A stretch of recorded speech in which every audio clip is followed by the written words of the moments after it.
Pak Dubes, lalu bagaimana dengan mahasiswa yang lagi menuntut ilmu di Swiss, yaitu mahasiswa dari Indonesia? Apakah ada kendala dialami mereka selama pandemi? Karena tadi sebelumnya Pak Dubes juga sempat sampaikan bahwa ada beberapa mahasiswa Indonesia yang terpapar COVID-19 di Swiss. Ya betul, selain terpapar virus pandemi COVID ini, memang mahasiswa Indonesia dihadapkan dengan situasi baru, terutama dengan sistem belajar baru. Karena kemudian kampus-kampus di Swiss juga mengurangi perjumpaan muka atau tatap muka dalam perkuliahan, sehingga kemudian perkuliahan dilakukan secara online atau virtual. Saya kira ini pengalaman baru juga buat para mahasiswa Indonesia. Jadi walaupun dia tinggal di Swiss ini, atau bahkan mereka yang tinggal di asrama di kampusnya masing-masing pun perkuliahan juga dilakukan secara online.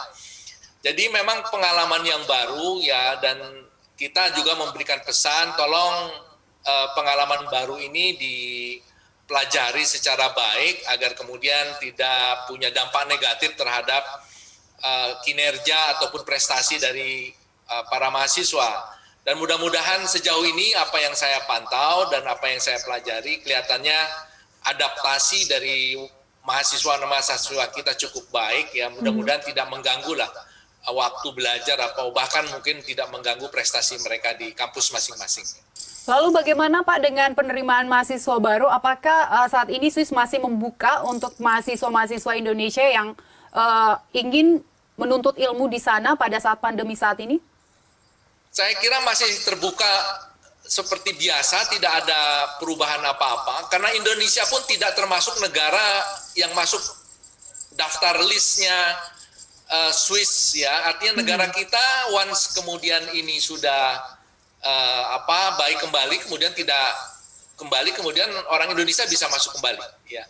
Cuma persoalannya kan untuk sementara ini, kecuali untuk mereka yang sudah memiliki izin tinggal, apalagi untuk mereka yang sudah memiliki izin tinggal, sebetulnya tidak ada persoalan masuk ke Swiss hari ini pun. Nah, oleh karena itu tentu saja kita harapkan ketika kemudian nanti normal kembali, saya kira mereka akan segera mudah bisa melanjutkan kegiatannya. Dan untuk warga negara Indonesia sendiri, berdasarkan pantauan KBRI, apakah seluruh WNI di Swiss sudah mendapatkan vaksin, Pak? Pertemuan saya terakhir minggu lalu ada yang mengatakan sudah, ada yang mengatakan belum. Biasanya yang belum-belum itu yang muda-muda itu, ya karena biasanya mereka masuk kategori rendah dan dalam urutannya itu biasanya dibelakangkan.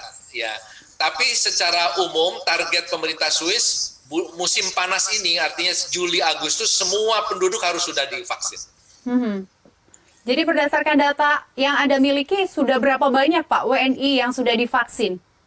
Tidak ada data, karena mereka tidak melapor kepada saya, tapi kemudian dari percakapan informal saya mengatakan mungkin sudah hampir 30-40% orang Indonesia sudah divaksin.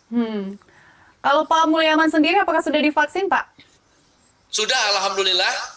Yang pertama, tapi yang kedua masih menunggu 2 atau 3 minggu ke depan. Setelah menjalani vaksinasi, apa yang dirasakan Pak Mulyaman?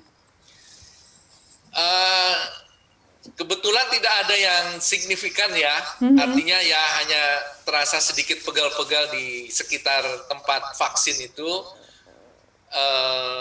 Saya kira sistemnya sama dengan di Indonesia, setelah divaksin kita harus menunggu sekitar 15 menit, kalau tidak apa-apa baru diizinkan meninggalkan tempat, kan begitu. Untuk ya saya kira sama lah, standarnya mungkin sudah digariskan secara umum seperti itu, sehingga dengan demikian proses berjalan lancar ya. Pak Dubes, di Indonesia ada beberapa kelompok masyarakat yang masih takut untuk divaksin. Apakah WNI yang ada di Swiss ada kelompok-kelompok seperti ini juga, atau semuanya sudah mau untuk divaksin? Saya kira nggak ada ya, paling tidak saya tidak mendengar ya, walaupun pemerintah Swiss tidak mewajibkan orang untuk vaksin. Jadi vaksin itu tidak mandatori, tidak wajib ya, diserahkan kepada masing-masing ya.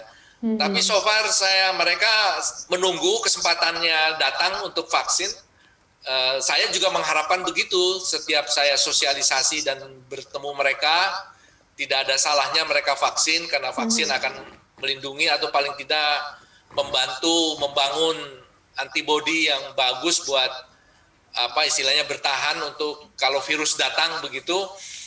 Nah, mudah-mudahan tidak ada ya, artinya paling tidak mereka memanfaatkan kesempatan karena kan gratis juga, tidak bayar. Jadi menurut saya ya kemudian bisa dimanfaatkan kesempatan ini. Ya, membantu juga ya Pak untuk membatasi dan menahan perkembangan dari virus ini penyebarannya. Seperti itu ya Pak Dubes ya. Pak Dubes, salah satu dampak dari pandemi ini pasti perekonomian. Nah, bagaimana dengan perekonomian hubungan perdagangan, lebih tepatnya antara Indonesia dan Swiss? Apakah ada dampak yang dirasakan selama pandemi ini berlangsung? Ya, saya kira Swiss sama Indonesia itu dihadapkan dengan tekanan yang besar dari pandemik ini, dan ini juga terjadi di negara-negara lain tentu saja ya, sehingga kemudian kita berharap betul karena kemarin kan kita memiliki perjanjian perdagangan bebas dengan Swiss ya, Free Trade Agreement atau Comprehensive Economic Partnership Agreement antara Indonesia dengan Switzerland itu. Kita berharap perjanjian ini bisa membuka pintu bagi kedua belah pihak, dalam hal ini Swiss dan Indonesia, untuk kemudian meningkatkan perdagangan bilateralnya antara Indonesia dengan Swiss ya. Karena kita sama-sama berkepentingan untuk mendorong perdagangan ini agar kedua ekonomi kita juga bisa lepas dari tekanan krisis yang saya kira cukup besar. Bahkan mungkin di Swiss dampaknya jauh lebih besar dibandingkan dengan di Indonesia. Karena kemarin Swiss kontraksinya hampir 5-6%. Ya, jadi saya kira cukup besar. Nah, ini yang kemudian kita harapkan dengan perjanjian perdagangan ini sudah diratifikasi, kemarin sudah diratifikasi di DPR di Indonesia, dan juga di Swiss kemarin di referendum dan kita menang. Akhirnya kemudian kedua belah pihak sebetulnya sudah bisa memulai memanfaatkan perjanjian perdagangan bebas ini. Sehingga kita harapkan perjanjian perdagangan bebas ini bisa jadi alat atau kesempatan bersama untuk bisa sama-sama mendorong perdagangan dan investasi, sehingga kedua belah pihak bisa keluar dari tekanan krisis yang saya kira penting untuk segera kita kendalikan. Dampak dari perekonomian itu sektor-sektor mana saja Pak yang berdampak untuk Swiss sendiri? Di Swiss yang paling terpukul sektor jasa ya, sektor jasa karena terutama perhotelan ya, kemudian ya hospitality lah, perhotelan, restoran, kemudian sektor-sektor yang kemudian selama ini banyak mengandalkan hubungan temu muka ya, saya kira itu terpukul. Swiss kan cukup besar peran dari sektor jasa ini, hampir sepertiga dari GDP-nya itu terbentuk dari sektor jasa. Jadi kalau sektor jasa ini terpukul, kemudian tentu saja dampaknya tidak hanya kepada GDP, tapi kepada masyarakat ataupun tenaga kerja yang ada di sektor itu kemudian kan akan terpukul. Tapi di satu sisi Swiss juga diuntungkan karena kemudian ada beberapa sektor yang punya kesempatan yang muncul di masa normal, new normal ini. Kebutuhan akan obat misalnya itu meningkat ya, karena Swiss itu terkenal dengan farmasi industri farmasinya kuat sekali, sehingga beberapa industri farmasi besar itu kemudian memanfaatkan ini karena memproduksi obat-obat antivirus dan lain sebagainya. Nah, sehingga menurut saya di satu sisi tertekan, tapi di sisi lain kemudian ada kesempatan untuk tumbuh dan berkembang. Tapi overall tetap saja dampaknya masih negatif, sehingga tentu saja program pemulihan masih terus berlanjut dan diharapkan tentu saja triwulan kedua tahun ini tanda-tanda ekonomi kembali positif sudah sangat nyata, sehingga kemudian memperkirakan tahun ini di Swiss, saya kira di Indonesia juga sama, kita optimis tahun ini pertumbuhan ekonomi kembali akan positif. Amin.